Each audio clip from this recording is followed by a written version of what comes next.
आज हम पढ़ेंगे कॉमन कोल्ड के बारे में। ये बहुत इम्पोर्टेंट और येट बहुत छोटा टॉपिक है।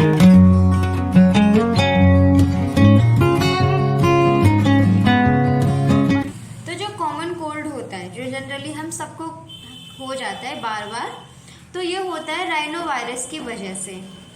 जो कॉमन कोल्ड होता है राइनो वायरस की वजह से होता है। ये बेसिकली अफेक्ट करता है हमारे नोज को और हमारे रेस्पिरेटरी पैसेज को, लेकिन ये हमारे लंग्स को अफेक्ट नहीं करता है। जो कॉमन कोल्ड है, हमें नाक में तकलीफ होगी, नोज हमारी पेन होगा, डिस्चार्ज आएगा और रेस्पिरेटरी पैसेज सांस लेने में दिक्कत होगी, बट ये हमारे लंग्स को किसी तरह से अफेक्ट नहीं करता। इसके अलावा लंग्स को हमारा अगर निमोनिया की कंडीशन है, बच्चों को निमोनिया हो गए, बड़ों को भी किसी को भी निमोनिया हो गए, तो निमोनिया की कंडीशन में लंग्स हमारे अफेक्टेड होंगे। लंग्स और उसके एल्वेलाई ये पूरा निमोनिया में अफेक्टेड होगा। बट अगर हमें सिर्फ कॉमन कोल्ड है तो कॉमन कोल्ड में हमारा लंग्स अफेक्टेड नहीं होगा, सिर्फ नोज और रेस्पिरेटरी पैसेज हमारा अफेक्टेड होगा। अब हम बात करते हैं इसके सिम्टम्स की। तो सिम्टम्स इसके क्या होते हैं? सबसे पहले हमें नेजल कंजेशन देखने को मिलता है। ज़्यादा देर हमने ठंडी हवा में बैठ गए या किसी भी रीज़न से, बारिश का मौसम अभी हो रहा है तो बारिश हो गई, थोड़ा सा मौसम में ठंडक आ गई, उस वजह से हमें ठंड लगी, तो नेजल कंजेशन मतलब नाक भर जाती है, नाक से में सांस नहीं आती, भरी भरी से लग रही है, ऑब्स्ट्रक्शन हो जाता है, कंजेस्टेड रहती है हमारी नोज। ये सेकेंड है नेजल डिस्चार्ज। जब हमारी नाक भरी है तो कंजेशन उसके बाद शुरू हो जाता है नेजल डिस्चार्ज होना, पानी निकलता है, नोज वाटरी कंसिस्टेंसी होती है या थोड़ी सी थिक होती है, किसी भी तरह की कंसिस्टेंसी हो सकती है डिस्चार्ज की। सोर थ्रोट, गला खराब रहता है, खराशे हो जाती हैं गले में, हॉर्सनेस, आवाज़ में भारीपन हो जाता है, ऐसे बोलते हैं कि हाँ गला खराब हो गया, तो आवाज़ भारी हो जाती है। कफ, हमें खांसी आएगी, खांसी थोड़ी थोड़ी देर में होगी या एक साथ बहुत सारी खांसी हो जाएगी। वो हमारी कोल्ड की इंटेंसिटी पे डिपेंड करता है कि हमें कितना इंटेंसिटी से हमको कोल्ड हुआ है। और हेडेक, जब हमें कोल्ड होता है तो ये मस्ट है, हेडेक तो हमारे साथ में रहेगा ही रहेगा। कोल्ड बिना हेडेक के रहता ही नहीं है। हम छींक रहे हैं, हम खांस रहे हैं, हमें गले में दर्द हो रहा है, हमारी आवाज़ भारी हो रही है, हमारी नाक बह रही है या हमारी नाक भरी हुई है, स्टफ्ड है, बंद है और हेडेक है।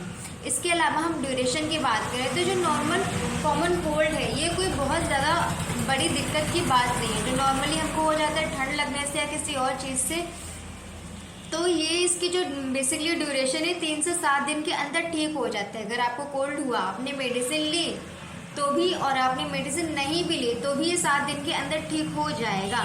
बहुत सारे लोग कंप्लेंट करते हैं कि मैंने मेडिसिन ली फिर भी हमारा जो कोल्ड है वो ख़त्म नहीं हो रहा है। क्यों? क्योंकि एक चीज़ साइकिल होती है किसी चीज़ की।